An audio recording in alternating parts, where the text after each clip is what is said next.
Good morning, students. Myself, Dr. Roli Rai. I welcome you all today in this session of B.Ed Semester 1 for the paper of Philosophical Foundations of Education. जैसा कि ये paper आपका दर्शन पर, शिक्षा पर आधारित है, आज हम लोग का जो एक अहम टॉपिक ऑन डिस्कशन है, that is on the scenario based on philosophy. और फिलॉसफी अपने आप में, जैसा कि शब्द बताता है, ये दर्शन, देखने का नजरिया, आउटलुक, पर्सपेक्टिव, क्या हमारी विचारधारा है, क्या हमारी सोच है, एजुकेशनिस्ट जिन्होंने हमारे इसके विषय में कहा है. So coming back to all those aspects based on philosophy in education, we will today discuss the various aspects and dealing with the aspects of education. लेकिन इसके पहले मैं आपसे ये बता दूं कि हमारा medium of instruction English as well as Hindi bilingual रहेगा, क्योंकि कई छात्रों और छात्राओं को इसमें कठिनाई होती है किसी एक पर्टिकुलर मीडियम में. So we will go discussing in both the medium of instruction. I would like to tell you that this course that you have chosen for B.Ed is an excellent one, because teachers को बनाना, teachers को train करना, ये एक ऐसी प्रक्रिया है जिसके दौरान आप philosophy की या शिक्षा की क्षेत्र में जिसमें भी बात करें, it relates to the aspects of education, the aspects of different learning teaching concepts, जो टीचर्स को ट्रेनिंग दी जाती है, सारे प्रोसेसेस के लिए एक पर्टिकुलर ट्रेनिंग, इंस्ट्रक्शन, एक गाइडलाइंस प्रोवाइड करने का ये कोर्स आपके लिए बहुत महत्वपूर्ण है, जिसमें आप दार्शनिक पहलू समझेंगे, जिसमें आप मनोवैज्ञानिक पहलू समझेंगे, जिसमें सारी तकनीकों को समझेंगे कि किस प्रकार से शिक्षा के माध्यम से आप बच्चों को के दिल तक पहुंच सकते हैं, उनको प्रॉपर ट्रेनिंग दे सकते हैं. हम देने को शिक्षा दें, मगर अगर वो पूरी तरीके से फ्रूटफुल ना हो तो it will be a thorough waste of time and energy, and the children will not be able to enjoy. So the best process is that you go through a proper channel, proper way and method of teaching.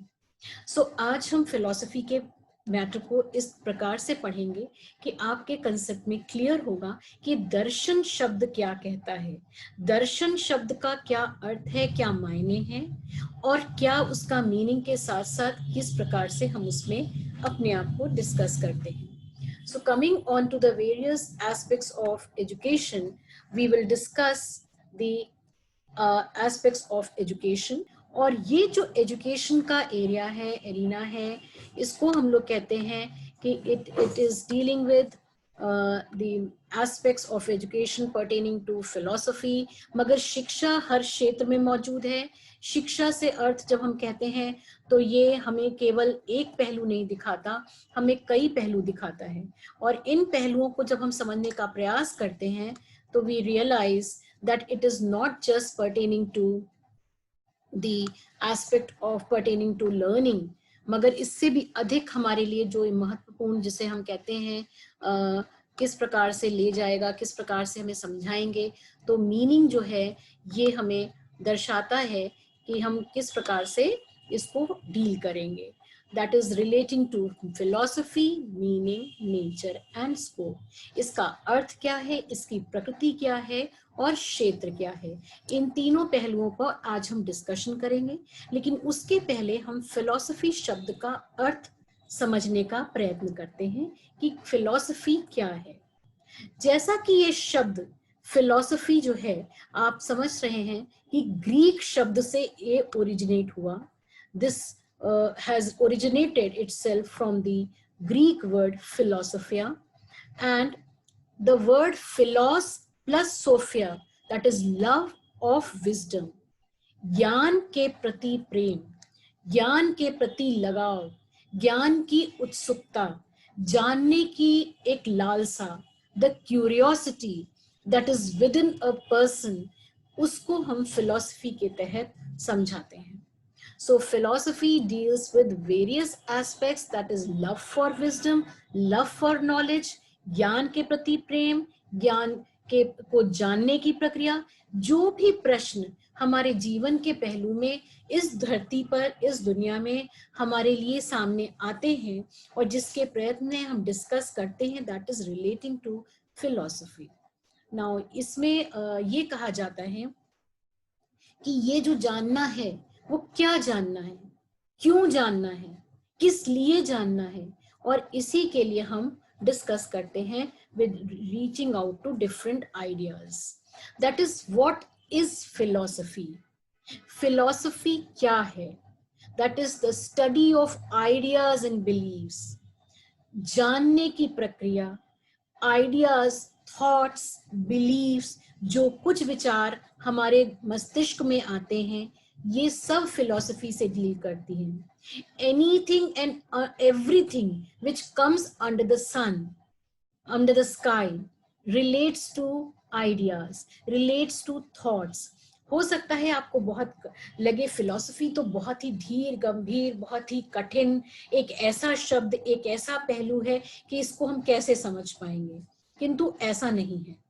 ये सब relate करता है to different aspects of education, to different aspects of learning teaching process. और जब हम प्रश्नों के उत्तर को ढूंढते हैं, when we try to look for answers of these questions which come to our mind, that is about the existence of a human being, about the knowledge, ज्ञान के प्रति, मूल्यों के प्रति, values के प्रति, reason and mind के pertaining, तो इसको हम कहते हैं that is relating to different aspects of education।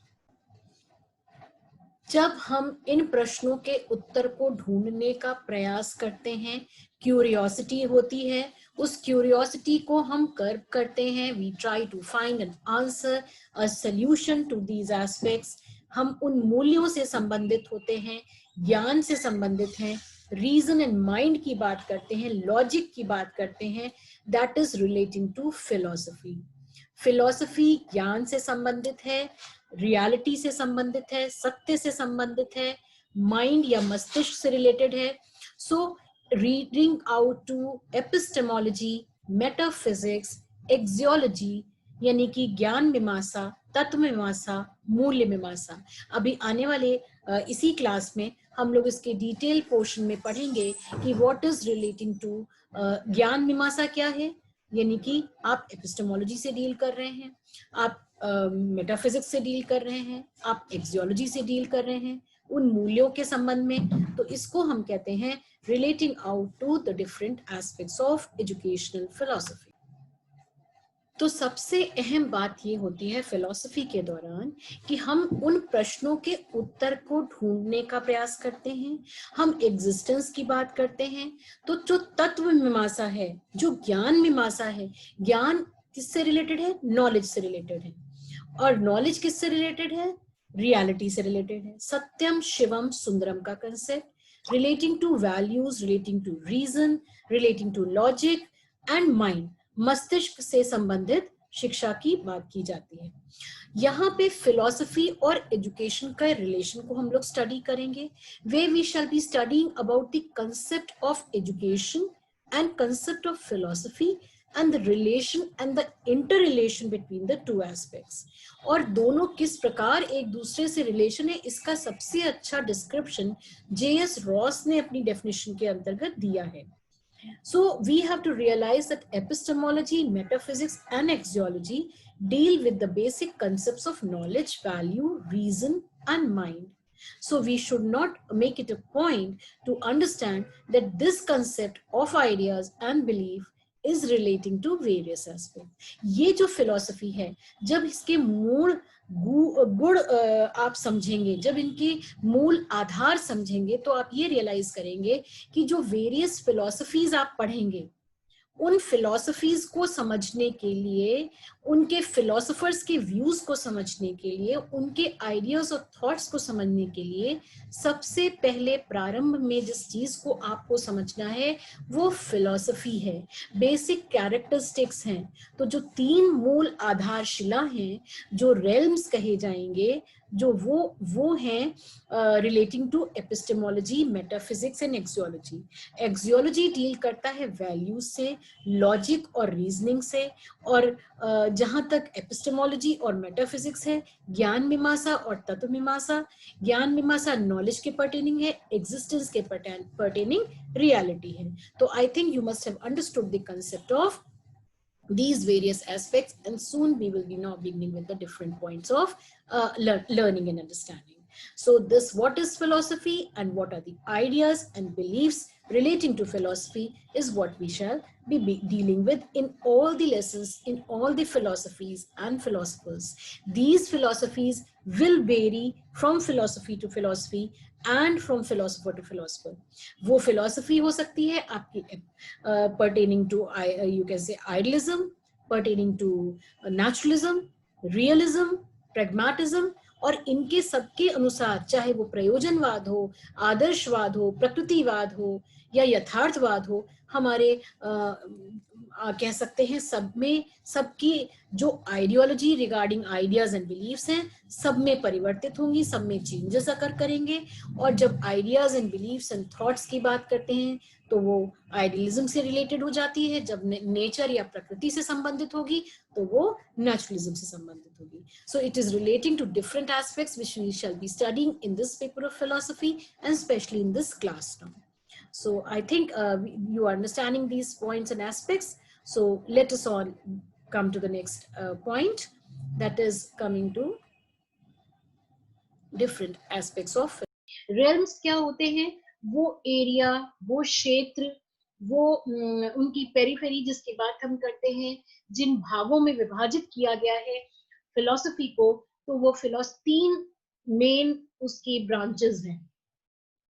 We talk about 3 branches, 3 शाखाएं, 3 एरियाज या 3 realms of philosophy कहे गए हैं. पहला है एपिस्टेमोलॉजी, दूसरा है मेटाफिजिक्स और तीसरा है एक्सियोलॉजी. जहां तक हम एपिस्टेमोलॉजी की बात करते हैं वो है नॉलेज संबंधित, ज्ञान से संबंधित जितनी चीजें आती हैं, जितने प्रश्न ज्ञान से संबंधित हैं, वो सभी डील करते हैं relating to epistemology. Then we come to metaphysics. Now, metaphysics is reality, सत्य. क्या सच है? प्रश्न जहां पे हमें जिनके उत्तर ढूंढने पर हमें मजबूर करता है हमारा मस्तिष्क, जो कि सत्य की बात है, सत्य की खोज है, नई चीजों को जानने की इच्छा है, जो क्यूरियोसिटी की बात है, that is relating to metaphysics. ये हम कह सकते हैं एपिस्टेमोलॉजी, इसको ज्ञान मीमांसा कहा गया है, ज्ञान मीमांसा. और मेटाफिजिक्स यानी कि तत्व मीमांसा, जो रियलिटी से संबंधित है, जो सत्य से संबंधित है. और एक्सियोलॉजी या which is related to values. Now axiology means मूल्य मीमांसा, हिंदी में इसको मूल्य मीमांसा कहते हैं. सो ज्ञान मीमांसा, तत्व मीमांसा और मूल्य मीमांसा, इसके अंतर्गत आप वैल्यूज की जब बात करेंगे, so values के अंतर्गत आप पाएंगे कि there are 3 basic things which we discussed which come under values, that is ethics, aesthetics and logic. Now ethics क्या है? ये आपका है नीति शास्त्र. जितना नीति से संबंधित, नैतिकता से संबंधित चीजें हैं, उनको आप लेते हैं रिगार्डिंग एथिक्स. आपने we will come back to these different aspects, but when we talk about aesthetics, it is related to सौंदर्य शास्त्र. जो एस्थेटिक ब्यूटी की बात की जाती है, एस्थेटिक सेंस की बात करते हैं, ये सारी इसके अंतर्गत आती है. लॉजिक की बात अगर करें, लॉजिक मीन्स वैल्यूज, रीजनिंग, मूल्य, जो हमारे तर्कशास्त्र है उससे संबंधित है. ये जो ब्रांचेस ऑफ फिलॉसफी कही गई हैं, संपूर्ण फिलॉसफी को 3 भागों में विभाजित कर दिया गया है, और ये तीनों पार्ट्स वेरी करेंगे.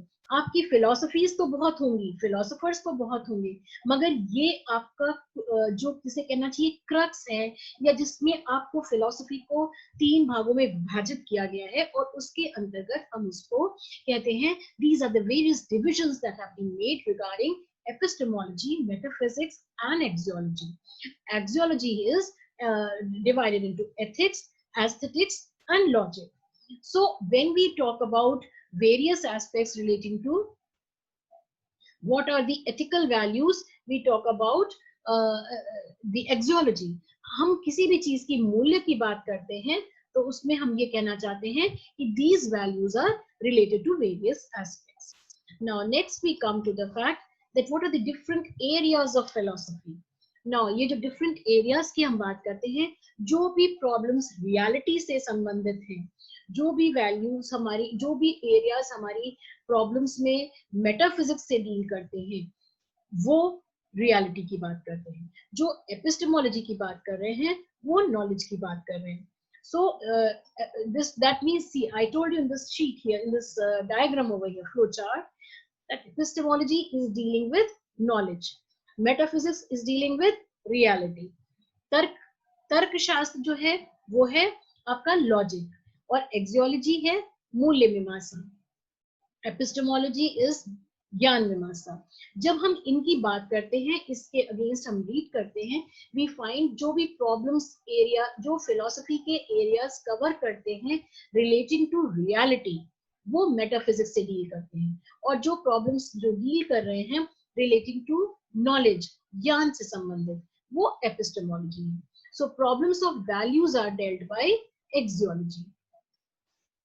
Now when we come to nature of philosophy, the role of philosopher as an agent of change is the most important function. The new problems of which appear under different circumstances and in a slightly or more different manner. The immediate values studying a variety of philosophies of education allow one to see a number of different and alternative solutions to a problem. So we can say that we find both approaches to problems and solutions that have been worrying us for a long time.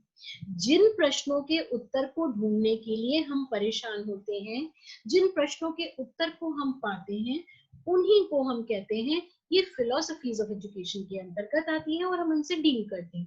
There are new problems and there are different problems, there are different circumstances and they might differ from one another, but at the same time these immediate values, studying to a different varieties of philosophies of education, they are allowing us to relate to them. Now we come to the next thing, that is relating to need of philosophy in our life. But before that, I would like to discuss with you that what are these different areas which are dealing with philosophy. That is, problem of reality means over here. Now, these areas, when I tell you that they are dealing with different problems related to various aspects, we will find that this area, when we talk about metaphysics, it is dealing with reality. Now, what kind of reality? Metaphysics is the basis branch of philosophy which deals with this problem. Questions usually discussed are, what is the nature of the universe? What is the problems that are there? The questions usually discussed are, what is reality? And such questions are raised and have always been raised in the Upanishads also. In Mahatma Buddha has called it as, in the universe, he has called it as Maya. So we will be studying about that later on also. Then as far as regarding problems of knowledge are dealt with, that is relating to epistemology, we find that the area of philosophy is known as epistemology. The questions discussed over here are, how do we get knowledge? How does a man come to know what is real? And different philosophers have found different answers to this very question. The answers might be varied. People might be finding different answers to it. Then the third point over here is the problems of values which are related to axiology. So this branch of philosophy terms as axiology, and the problems of values include such questions: what are the principles of life? How do they support the view of reality? Problems of values include standards or norms of the conduct. And the special branches of philosophy, as we talk about, are called as ethics and aesthetics, which we have discussed just now. Okay, so then we come to the nature of philosophy. So this nature is the one, when we talk about the role of philosopher as an agent, which is functioning, and the new problems. See, the problems keep on coming, and these problems, there are tentative solutions, there are different kinds of solutions, and every person looks into the problem with a different angle and is able to come to a solution at a different level, right? Now we come to the scope of philosophy of education. What is the scope of philosophy of education?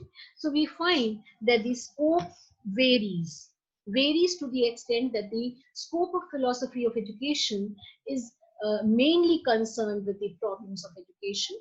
जितनी भी problems शिक्षा से संबंधित होती हैं, education से संबंधित होती हैं, उन सभी प्रश्नों के जवाब को निकालना, उत्तर को निकालना, उनके सॉल्यूशंस को फाइंड करना, टेंटेटिव सॉल्यूशंस को ट्राई आउट करना, उसमें से कौन से सक्सेसफुल होते हैं, some they you disqualify, and that is how what we are talking about. The इनकी जो स्कोप है, जो क्षेत्र है, जो एरिया है, वो डिफर करता है, मगर वो प्रॉब्लम्स related to education की बात करते हैं. Then the main problems are analyzing of the human nature, the relationship of education and state and the educational values, the theory of knowledge and its relationship to education, the economic system, place of school in education system, the curriculum and the process of education. ये सभी problems जो इन सब से related हैं, और जितनी भी related हैं to the knowledge, reality and values, हम उसी के अंतर्गत कहते हैं कि ये सारी प्रॉब्लम्स के से रिलेट करती हैं. Then we come to the fact that these problems are varied in forms and their solutions are different. Why do we need a philosophy? What is the need of philosophy in our life? जब हम इसकी बात करते हैं कि हमें philosophy की या दर्शन की अपने जीवन में आवश्यकता ही क्यों है, क्यों हमें शिक्षा की बात हम जब करते हैं उसमें फिलॉसफी की आवश्यकता क्यों है? Philosophy is the means to achieve the goal, और जो इसको अचीव करने की बात करी जाए तो जो बहुत सारे फिलोसोफर्स हैं, they have also been known as to be a great educator of their times. चाहे उसमें महात्मा गांधी हो, चाहे उसमें श्री रविन्द्रनाथ टैगोर हो, चाहे स्वामी विवेकानंद हो, जाकिर हुसैन हो, डॉक्टर जाकिर हुसैन, और any other great personality who has been a philosopher has been an educationist also. और इसी के साथ में जब फिलोसफी डिटरमिन करती है वेरियस एस्पेक्ट्स शिक्षा के, उसमें डिफरेंट डिटरमिन एस्पेक्ट्स को भी डिटरमिन करती है. ये जो फिलोसफी की हम रियल डेस्टिनेशन की बात करते हैं, रियल डेस्टिनेशन वो है जहां शिक्षा उसको को जाना है, शिक्षा को जहां पहुंचना है. फिलोसफी एक प्रकार से वो रास्ता बनाती है, वो सेट करती है गोल, वो मेथोडोलॉजी पढ़ाती है, वो तरीके बताती है जिसपे शिक्षा को चलना होगा to be successful. So we find that philosophy is determining the real destination which education has to go, and philosophy is the means to achieve the goal. ये अपने आप में एंड नहीं है, फिलोसफी केवल एक माध्यम मात्र है उस शिक्षा के उस पहलू तक पहुंचने का, उस अल्टीमेट एम तक पहुंचने के लिए. So great philosophers have been great educators, and philosophy determines the various aspects of education. Now, this is again a small diagram and a flow chart which you find of philosophy dividing into epistemology, metaphysics, axiology, logic, and history of philosophy. Now, ये जहां तक history of philosophy की बात है, तो उसमें हम ideas की बात करते हैं, पीपल की बात करते हैं. आइडियाज, थॉट्स, जो भी हमारे मन में आ रहे हैं, जो आइडियाज हमारे आते हैं, जो लोगों से संबंधित है, उसको हम डील करते हैं हिस्ट्री ऑफ फिलोसफी के अंतर्गत. जितनी चीजें हम डॉगमेटिज्म की बात करते हैं, स्केप्टिसिज्म की बात करते हैं, that is related to epistemology. And whatever is being talked about, philosophy of mind, philosophy of religion, universal, ontology and causality, ये metaphysics की है. Then we come to axiology, that is ethics, aesthetics and politics. And again, logic is being differentiated into categorical, propositional and predicate. of course relating to logic, always coming back to mathematical and reasoning ability also.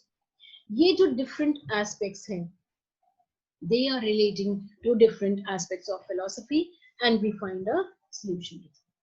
Now, what is this concept of goodness, beauty and truth? आप कभी भी philosophy की बात करें और concept of goodness, beauty and truth की बात ना करें, whatever is good is beautiful and whatever is beautiful is truth. यानी कि जो कुछ सत्य है, जो कुछ अच्छा है, वो खूबसूरत है, और जो कुछ भी खूबसूरत है वही सत्य है. Now, this is, we are not talking about the outer or the external beauty. We are talking about the goodness. Goodness क्या है? Godliness के पास है. Goodness is clearly closer to godliness. And what is godliness? Godliness is related to all the godly qualities. ये godly qualities क्या हैं? जो ईश्वरीय गुण हैं, जिसको हम अपने उस सुप्रीम पावर के लेवल पे रखते हैं. जितनी इंसानियत, एक हम बात करते हैं, for example, when you talk about someone and say that person has become very bad, वो बिल्कुल इतना बुरा हो गया है वो व्यक्ति कि उसके अंदर हैवानियत आ गई है, राक्षस प्रवृत्ति का हो गया है, and then you say वो इंसान के रूप में फरिश्ता है, मगर वो गॉडली, इनकी हम अब गॉडलीनेस की बात कर रहे हैं, गुडनेस की बात करें. So that is relating to goodness. Goodness, beauty and truth is a concept which changes. Whatever is good is beautiful and whatever is beautiful is true. तो सत्यम शिवम सुंदरम का जो कंसेप्ट है, ये बहुत ही इम्पोर्टेंट कहना चाहिए एस्पेक्ट है जब हम फिलोसफी की बात करते हैं. Everything being good in its own term. Then we come to philosophy and aims of education. There are various aspects which we'll be discussing over here, and these aspects are curriculum, methods of teaching, discipline, role of teacher, school and society. Philosophy में अगर हम इन भागों में विभाजित करते हैं और AIIMS of education की बात करते हैं, कैसे हम फिलॉसफी को रिलेट करेंगे, फिलॉसफी किस प्रकार से रिलेटेड है, how is it related to different aspects of philosophy, we will find that these systems of education are relating to various aspects. For example, philosophy में करिकुलम को बनाने के लिए जो शिक्षा का जो करिकुलम है, जो पाठ्यचर्या है, उसको फिलॉसफी ही मोटिवेट करके एक डायरेक्शन देने का काम फिलॉसफी का होता है. उस पर फॉलो भले ही एजुकेशन करें, बट द पॉइंट इज, ये जो पाठ्यचर्या है ये किस तरह से डिसाइड की जाए, इसके लिए बोलते हैं कि करिकुलम क्या हो, करिकुलम कैसा हो. So we talk about the type of curriculum. Now, ये करिकुलम में कैसे विषय इंक्लूड किए जाएं, आज का दौर कौन सा है, व्हाट हैपेंस. आप सभी जानते हैं कि बहुत समयांतर से चले आ रहे समय, काल, परिस्थिति सब अलग होती है, और चूंकि समय, काल और परिस्थिति अलग होती है तो फिलॉसफी भी अलग हो जाती है. किस समय, किस दौरान कौन सी फिलॉसफी थी, ये हमारे स्कूल के करिकुलम पर दिखाई देता है, लोगों की सोच पर असर करता है. And what happens, for example, अगर आप याद करें वो दौर, वो समय जब शिक्षा का में बहुत सारा कहना चाहिए कि there was a time when India was not free. India was under the British rule. तो ब्रिटिश रूल के अंतर्गत तो ये इंडिया आजाद नहीं थी, तो उस समय का दौर था आजादी के लिए लड़ाई का हुआ.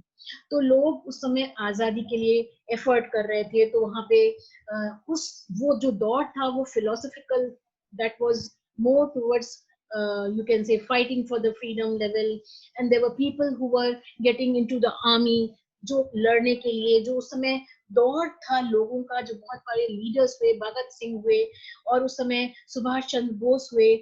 And then there was also a phase when Mahatma Gandhi came into the picture, and Mahatma Gandhi talked about non-violence, about Satyagraha.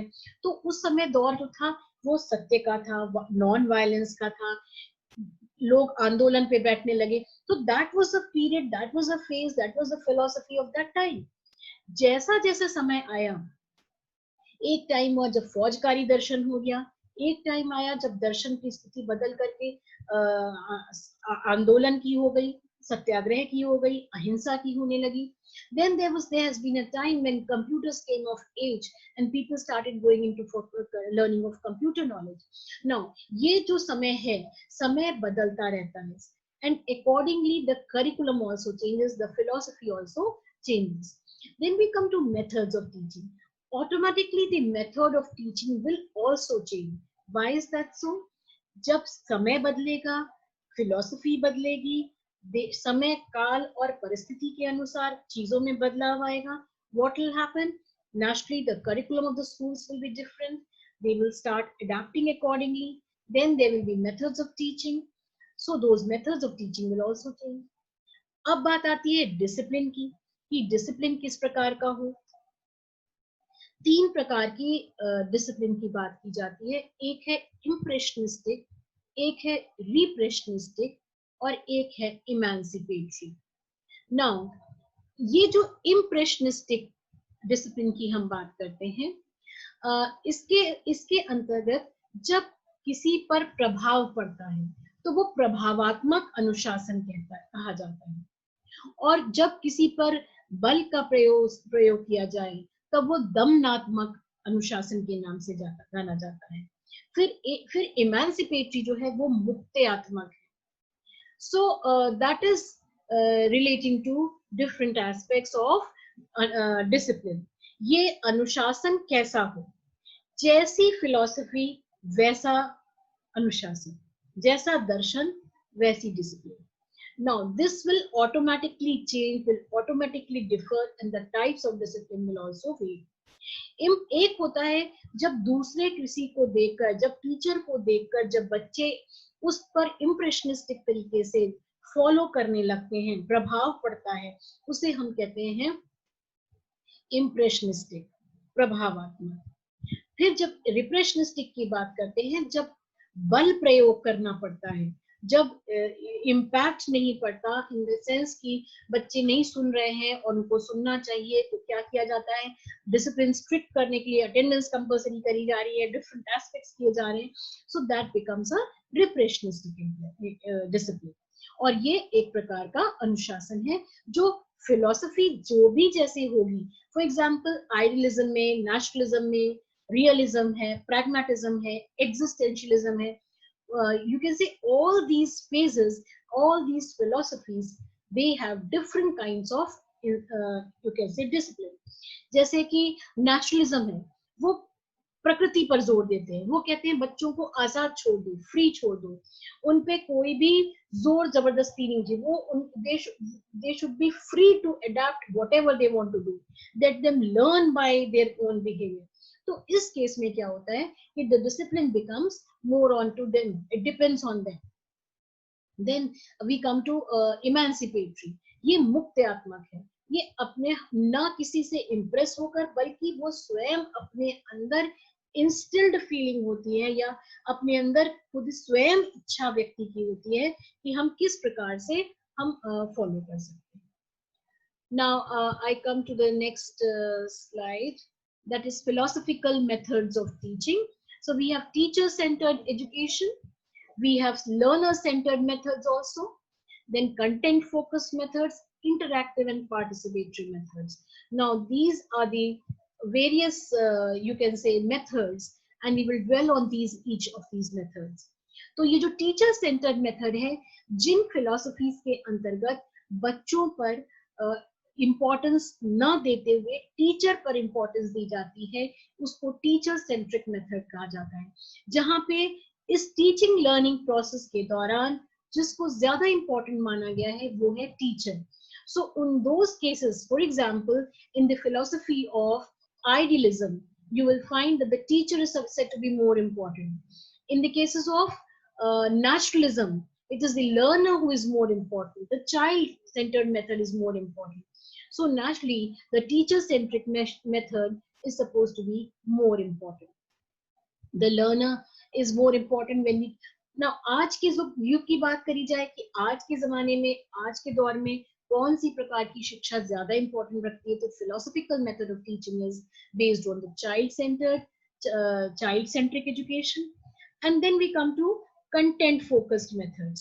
Now the content focused method means that it is relating to the content which is more important. ना तो teacher को उतनी importance दी जाती है और ना तो student को उतनी इंपॉर्टेंस दी जाती है. किस पर इंपॉर्टेंस देते हैं?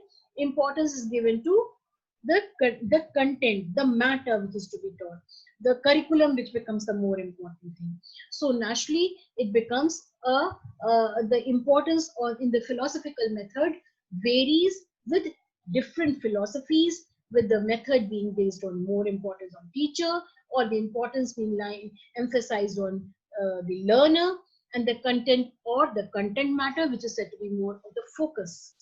Then the last method that we are talking about, under each of these methods come various things. For example, when we talk about learning by self, learning by activity, यहाँ पे ये learner centered method है, जहाँ पे demonstration method है, जहाँ पे lecture method है, that is importance given to the teacher. Then the content focused method will come with the projects, the different aspects. Then we talk about interactive or participatory methods. Now, interactive or participatory method means that method in which the equal participation of teacher, learner, and the content is there. These are participatory methods. These are methods which talks about interaction of teacher and learner and reaching out to the students by the content. It is a two-way process. Neither is more important than the other. Both hold equal importance, and that is how this method is said to be more important. So we find that the teacher method, the teacher-centered method, the learner-centered method, the content-focused method, and the interactive participatory method may differ from children to children, since they have individual differences. You will find आपस में उनमें भिन्नताएं होती हैं और इन्हीं भिन्नताओं के कारण उनके अंदर अलग अलग तरह की मेथड से सीखने के लिए वो उनके लिए ज्यादा उपयुक्त होते हैं. Then we also come to the point of different methods having different kinds of teaching methodology. For example, अगर आप बात करते हैं हिस्ट्री की, तो आप उसको एक्सप्लेन कर सकते हैं, उस पर डिस्कशन कर सकते हैं, मगर उस पर कोई डेमोन्स्ट्रेशन नहीं दे सकते. But when you are talking about mathematics, when you are talking about English grammar, so you will have to practice more, and it has to be more of a method which is being interactive sort of a thing. लेकिन जिसमें black board का use करना है, teaching ads use करी जा रही है, जिसमें साइंस है तो साइंस में एक्सपेरिमेंट्स कंडक्ट हो रहे हैं, so all those are reaching out to interactive methods. So now we come to the conclusion that philosophy is a science as well as art. It is also said to be, that you can say it is said to be leading out to an attempt to interpret and understand the universe. ये philosophy एक science भी है, एक art भी है, विज्ञान भी है और कला भी है. ये एक अटेम्प्ट है जिसके माध्यम से आप कोशिश करते हैं, प्रयास करते हैं सीखने का, समझने का. बहुत सारी क्वेरीज आते हैं, क्यूरियोसिटी होती है, यूनिवर्स के पर्टेनिंग बहुत सारे उत्तर को ढूंढने का प्रयास करते हैं. पहले प्रॉब्लम टारगेट करते हैं, प्रॉब्लम के बाद में सोल्यूशन ढूंढने का प्रयास करते हैं. And the Indian term Darshan implies the seeing and the seer, जो देखता है और जो देखने की प्रयास कर रहा है.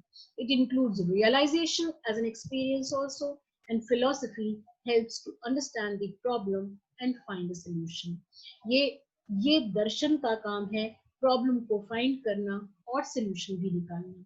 और जब हम दर्शन की बात करते हैं, हम क्या देखते हैं, हर व्यक्ति का देखने का नजरिया अलग होता है और हमें लाइफ में हर व्यक्ति के पास में देखने का नजरिया फर्क होने के कारण alternate problems का solutions भी differ करते हैं. So I hope that you are able to understand the concept that when I look out of the window, I will find a different scene, but from wherever you are looking out, the scene might be different. So the philosophy of each and every individual varies. आप जितना भी कहें कि आप philosophy में believe नहीं करते हैं, मगर जो कुछ भी हम बिलीव करते हैं वो सब कुछ फिलोसफी ही है. So thank you dear students for this class today. Thank you, students.